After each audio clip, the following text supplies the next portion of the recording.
আসসালামু আলাইকুম রাহমাতুল্লাহ।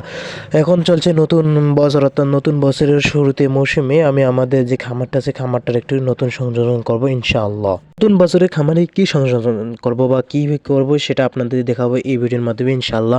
আপনারা হয়তো অনেকে অভিজ্ঞতা পেয়ে থাকবেন।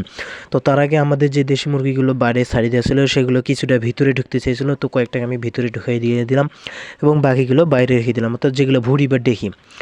এখন আমাদের যে নতুন সংযোজন করার বিষয়টা হচ্ছে আপনারা দেখতে পাচ্ছেন, এই যে আমাদের যে ঘরের মানে আগে খাঁচাটা ছিল কিন্তু ওই কর্নারের সাইডে ছিল, এখন আমরা ওদিক সাইডে নিয়ে এসেছি, আবার এইদিকে আমরা মাঝখানে একটা বাউন্ডারি দিয়েছি। বাউন্ডারিটা দেওয়ার কারণ হচ্ছে আমাদের মুরগিগুলো আলাদা রাখতে হবে, যেহেতু আমাদের বাচ্চাগুলো বড় হয়ে যেতে আর আমাদের ডিম পাড়া মুরগিগুলো রেডি হয়ে যাচ্ছে ডিমের জন্য। ডিম পাড়া মুরগিগুলোর জন্য তো আলাদাভাবে সেট করতে হবে, অর্থাৎ ঘরকে আলাদাভাবে সেটিং করে তাদের ডিম পাড়ার জন্য একটা সুন্দর করে একটা খাঁচা তৈরি করে দিতে হবে, যাতে তারা সুন্দরভাবে ডিম পাড়তে পারে। তো ইনশাল্লাহ আমি প্রথমে ঘরের যে মাটিটা অর্থাৎ মেঝেটা ছিল সেটাকে মাটিগুলো সমান করে একদম প্লেন করে পানি দিয়ে পরিষ্কার করে নিয়েছিলাম। ওই ভিডিওগুলো আমি করতে পারিনি, একটু সময়ের অর্থাৎ আমাদের সময় ছিল না, এই কারণে এখন কাজগুলো করার পর আপনাদের ভিডিওটা দেখাচ্ছি সুন্দর করে। তো আপনারা অবশ্যই দেখতে পাচ্ছেন যে আমাদের খাঁচাটা ওইদিকে ছিল, এখন এই খাঁচাটা এদিকে নিয়ে আসা হয়েছে। নিয়ে আসার পর আমরা এখানে খাঁচাটাও সুন্দর করে সেটিং করে দিয়েছি। আর আমাদের যে মুরগির বাচ্চাগুলো ফুটিয়েছিলাম আপনারা জানেন, সেই মুরগির বাচ্চা অর্থাৎ 5টা ভুঁড়ি থেকে যে ডিমগুলো এই ডিম থেকে এই বাচ্চাগুলো হয়েছে ইনশাল্লাহ। তার মধ্যে একটা পঙ্গু আছে এখানে পড়ে আছে, এটা হয়তো আর বাঁচবে না, এটা মানে ডেড হওয়ার সম্ভাবনা হয়ে গেছে। তো যাই হোক, কী করার আছে, যেহেতু সে বাঁচবে না তো সেটার বিষয়ে কোনো আর করার নেই। আল্লাহ তাআলা যার তার ইচ্ছা জানমাল তিনি নিয়ে যাবেন।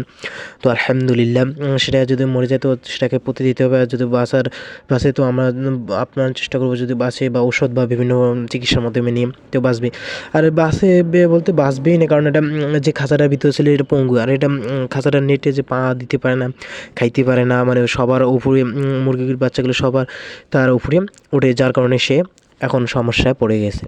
তো যাই হোক, ভিডিওর মাঝখানে কথা বলে ফেললাম। তার আগে আপনাদেরকে একটু বিশেষ করে খবর দিই যে আমাদের মুরগির বাচ্চাগুলো বড় হচ্ছে, এগুলো কিন্তু আমরা বিক্রি করে দেবো, অর্থাৎ 30 দিন, আর 30 দিন পর সেল দেবো। যদি আপনাদের কাউকে লাগে তো কমেন্ট বক্সে ইনবক্স করবেন ইনশাল্লাহ।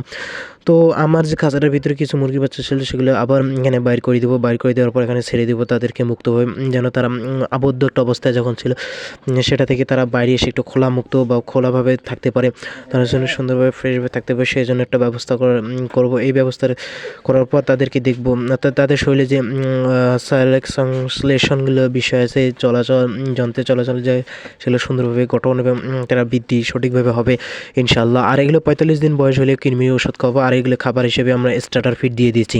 তো বাজারে যে ছোটো গুড়ি স্টার্টার ফিড পাওয়া যায় সেটা বিভিন্ন কোম্পানি পাওয়া যায়, আপনি ভালো কোম্পানি যেটা আপনার এলাকায় পাবেন সেটা অবশ্যই কিনবেন। আর আমরা আমাদের এলাকায় বস্তা হিসেবে 2700, 2900, 3000 ইত্যাদি বস্তা, 50 কেজি বস্তা বিভিন্ন কোম্পানি অনুযায়ী ফিড কিনতে পারি আলহামদুলিল্লাহ। তো আমাদের এবং আমাদের খামারের জন্য দোয়া করবেন, আল্লাহর জন্য বারাকা দান করি। আসসালামু আলাইকুম ওয়া রাহমাতুল্লাহ।